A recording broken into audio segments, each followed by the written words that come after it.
Hi నమస్తే, నేను మీ Ramya. Welcome back to Jasvi cooking recipes.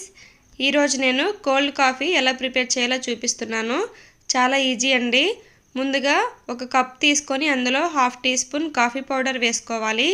కొంచెం వాటర్ వేసుకొని ఇలా బాగా మిక్స్ చేసుకొని పక్కన పెట్టుకోవాలి. ఇప్పుడు ఒక మిక్సీ జార్ తీసుకొని అందులో 1/2 కప్పు మిల్క్ వేసుకోవాలి. మరిగించి చల్లార్చిన పాలు వేసుకోవాలండి. తర్వాత ముందుగా మనం కలిపి పెట్టుకున్న కాఫీ పొడి వేసుకోవాలి. తర్వాత ఇందులోకి 3 ఐస్ క్యూబ్స్ వేసుకోవాలి. 2 టేబుల్ స్పూన్ షుగర్ వేసుకోవాలి. 1/2 టీ స్పూన్ కోకో పౌడర్ వేసుకోవాలి. వేసుకొని మూత పెట్టి బాగా గ్రైండ్ చేసుకోవాలి. ఇలా బాగా గ్రైండ్ చేసుకొని కప్లోకి వేసుకోవడమేనండి. అంతేనండి, రెడీ అయిపోయింది టేస్టీ కోల్డ్ కాఫీ. ఈ రెసిపీ మీకు నచ్చినట్టయితే నా ఛానల్ని సబ్స్క్రైబ్ చేసుకోండి. Thank you for watching.